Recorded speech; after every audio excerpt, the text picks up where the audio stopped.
Hi everybody, this is Heather Coleman, your intuitive medium and spiritual guide. Yay!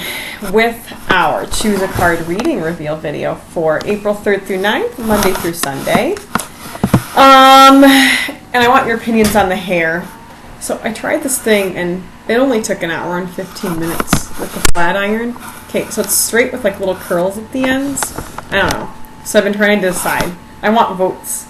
So do you like it better all curly, straight with curls at the ends, or just like totally straight? I know. Goes right up there with world hunger. I know. Mahar. So without further ado, let a number come into your head if you haven't already done so. 1, 2, or 3. I'm going to quickly show you the cards. So we've got card 1. My kitty is moving the computer. Card 2. And 3. I don't know if you can hear Ella going meow, meow, meow. She's talking to us. She's like sitting behind the computer rubbing her nose against it. So another view of the Mahar. So Ella is adding her feline energy to our reading. So, and these cards are from the Angel Tarot deck by Doreen Virtue and Radley Valentine. Card number 1, Major Arcana number 12, Awakening. Sometimes called the Hanged Man in certain decks, not in this deck. So, this is a cool card, as Ella is moving the computer for view of the alternating between the clock and the card and the medium. And often this is depicted literally with someone hanging upside down. So we've got Archangel Gabriel here, kind of hanging upside down. It's not common to see an angel upside down with the wings kind of fanning out like feather dusters. And Major Arcana is really a pretty significant energy coming through. So do you feel as if your world has been turned upside down? Card number 1, folks. Do you? Either your entire world, or is your belief system being called into question? Do you feel like your belief system has been kind of turned upside down? Either that, either you're feeling this way, or do you just feel like nothing's working? It's one or the other. Either you're feeling as if everything's been turned upside down, and or nothing's working. So if you're one of the nothing's working folks, sometimes I hate being the messenger, but what's happening is you're resisting your life changes, okay? If you feel like everything's just stalled, turn everything upside down. Just take a leap. So for some of you, this is literal. Go out and hang upside down from a tree. I've done this. I'll post the photo soon. I have a picture of me hanging upside down with my knees bent at the crossings of Colony, with the hair going, the straight hair without the curls at the end, hanging upside down. And a couple of my friends were like, kind of looks like troll hair. Change your perspective. Just run with it. If you're anything like me, just stop resisting the life changes. Take a completely different perspective. Sometimes when we're like, why does the floor keep getting out from under me? Why does the rug keep getting swept out from under me? It's just get you to hang upside down. Not from a noose, from a tree house. Take a different view. Sometimes it's the best thing that can happen to us. So if you've chosen card number 1, that is your message, is look at things from a different perspective. What's happening in your life is happening for you. And I resist this all the time, by the way. Before we move on, I want to tell you that when my spirit guides are like, Heather, this is good for you, I tend to throw up temper tantrums, and I'm like, come on, I'm supposed to be in charge of my everything here, and we are. It's just that we are in charge of our lives from a much higher perspective. There is a higher part of us, the higher self or the soul, that sees and that knows and that planned this crazy road that we're walking. And we are in this humble state. We need to trust our higher self. We need to trust God, our spirit guides, that it's happening for us, that we plan this from a bigger perspective. So big breath, try to have fun with it, go along for the ride. Card number 2, from the Suit of Cups, Water, or the Emotions, if you've chosen cup number 2. Reversed. First time we ever get a reversed card. The 9 of Water. I'm loving how we had the Hanged Man. We had, let's hang upside down with our troll hair. Now we've got a mermaid upside down, kind of diving into the pool. Now the 9 is a very positive card. It's positive whether it's upright or reversed. Sometimes people get a little freaked out, like the card was reversed. It's still really, really positive with the 9 of Water. So the message is, dreams come true. Your wishes will be granted.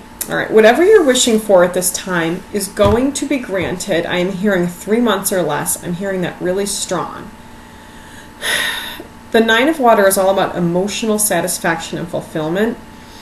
So the message is, not only is your wish going to be granted, or as many as 1 to 3 wishes that you're making right now, make sure that you know what you're wishing for, because you're going to dive into that pool. Just get really clear on what it is you're wishing for in your life right now. Meditate on it. Talk to your spirit guides, your deceased loved ones.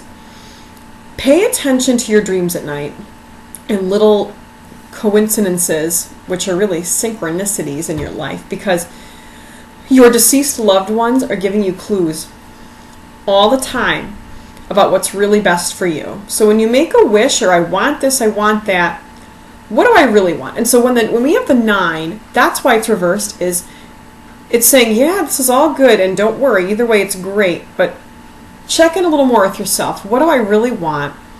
What am I really wishing for? In other words, the 9 is, so it's not negative. The reversal is not negative. It goes deeper. It's not just wake up in the morning and don't think much and what do I want? It's what do I really want? Let's meditate. Let's go deep. So it's your message if you've chosen card number 2. Figure out what you really want, what you really wish for, and just know that it's going to be granted, because your spirit guides love you. And before we move on to card number 3, I need to tell you that my deceased loved ones, angels and spirit guides, have been telling me for like 2 years, when I've been in really tough times the last couple of years. They're like, we're helping you, we're doing lots of things. And I'm like, I don't see it. Because again, I keep thinking I know how the help should come through. Give it a little time, and I'm seeing all kinds of these cool things happen synchronistically, like right at the time when I need something to come through, it happens. So that was coming through for some reason right before card number 3. I'm feeling like that message was to share with both our card number 2 and our card number 3 people. One of my favorite cards also from the Major Arcana, which encompasses all aspects of our being. Card number 4, the Emperor, with Archangel Michael. And the Emperor is an energy of leadership with organization, logic, and structure, as well as clear communication. So this message coming through that if you've chosen card number 3, chances are pretty good that a lot of things are just clicking into place in your life. Now, as the key is turning into the lock, you're becoming a leader, and what's going to serve you really well as you take charge of these next steps in your life is to get organized, to put the emotions aside. We just had a card, and card number 3, folks, I hope you heard. Card number 2, folks, I should say. The Nine of Water is about emotional wishes. The Emperor is about putting your emotions a little bit aside once you've already worked through them, and how do I feel, what do I want? I know what my goals are. Now, we write down our goals, we get organized, we've got the structure, because when you're going to wake up in the morning and your emotions are going to say, do I really want this? Should I give up on this? Hell no!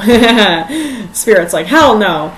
Get organized, take the daily actions anyway to build your dreams, whether you feel like it or not, because the human mind is slippery, is what I'm hearing. The human mind is slippery. You're going to wake up in the morning thinking lots of things you weren't thinking yesterday. Write down your goals, write down your action plan, get organized so that you are firmly driving the wheel of your life with calm, with rationality, and with purpose. So I hope you all have enjoyed this week's reading as much as I have enjoyed making this video for you. And as always, check out the live streams where it's a little... it's kind of a little more spontaneous. This is kind of organized like the Emperor card, right? Where we've got the system card number 1, 2, 3. The live streams, we don't even prepare those ahead of time. We get up here, we turn on that the computer camera, and it just rolls. And deceased loved ones are like, here, tell them this. And I'm like, okay. And so 9:30 a.m. Monday, 9:30 a.m. on Friday. Come and join me. We have so much fun with it. We laugh, we cry, we draw cards, all kinds of cool things happen. I answer questions. You can bring questions. And so I hope this reading resonated with you. Please share if it did. Share how this applies in your life. And as always, reach out for a private reading if you feel like, maybe I want a little more insight into some of this. Reach out to me through Facebook PM. Cell phone is on the website. Email, strengthontheRun.com. Click on the intuitive link. And I'm wishing you all a beautiful week. Today's Sunday and it's finally warm out. I took the kids out hiking and it was just like, it's almost like we have finally unleashed all that energy. It's like they can run. And so I hope all of you have been enjoying your weekend as much as I've been enjoying mine. Have a wonderful week to come, and I look forward to hearing from you, interacting with you through the Facebook page. And again, I want to close this video in gratitude. You guys all rock and make this amazing, and I mean incredible. Every day, every week, I say I am blessed waking up every day talking to my deceased loved ones and yours. And namaste, much love, lots of love and gratitude. Have a wonderful, wonderful week, and I can't wait to talk to you more through the Facebook page and the other videos, PM, and I'll talk to you soon. Have a wonderful week.